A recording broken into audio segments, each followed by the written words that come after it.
Bagong-bagong balita po tayo, nanumpa na bilang bagong kalihim ng Department of the Interior and Local Government o DILG si dating Cavite Governor John Vic Remulla. Siya ang pumalit kay dating Interior Secretary Benher Abalos na naghain ng kanyang kandidatura sa pagkasenador para sa eleksyon 2025. Detalye tayo sa ulat on the spot ni Jonathan Andal. Jonathan? Rafi, Connie, formal na ngang itinalaga ni Pangulong Bongbong Marcos bilang bagong DILG Secretary si dating Cavite Governor John Vic Remulla. Pinangunahan mismo ng Pangulo ang pananumpa ni Remulla dito sa loob ng Malacanang. Kasama ni Remulla ang kanyang pamilya, pati ang kapatid na si Justice Secretary Boying Remulla. Papalitan ni Remulla si Benher Abalos na kakandidato namang senador. Hindi nagbigay ng pahayag sa media si Remulla pero sa kanyang Facebook post, sinabi niyang tinatanggap niya ang hamon ng Pangulo na maging kalihim ng DILG para makatulong hindi lang sa Cavite kundi sa buong Pilipinas. Noon pa man daw ay adhikain na niya na palakasin ang kakayahan ng lokal na pamahalaan at pambansang pulisya. Ayon kay Remulla, iiwan niya ang Cavite na nasa maayos na kalagayan matapos ang halos 3 dekada niyang panunungkulan sa probinsya.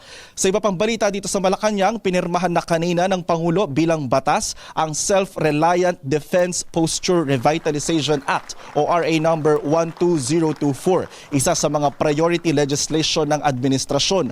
Layon ng batas na ito na i-develop ang defense industry ng bansa at palakasin ang mga gawang Pinoy na armas at iba pang advanced military weaponry at equipment. Dahil sa batas na ito, hangad ng Department of National Defense na bawasan o di kaya hindi na talaga umasa sa ibang bansa sa pagbili ng mga defense equipment at makalikha pa ng mas maraming trabaho para sa mga Pilipino. Ginawa ang mga aktibidad na yan bago bumiyahe si Pangulong Marcos ngayong araw para sa 44th at 45th ASEAN Summit and related summits. Ayon kay Acting Secretary Cesar Chavez ng Presidential Communications Office, 3 ang caretaker ngayon ng Pilipinas habang wala sa bansa ang Pangulo.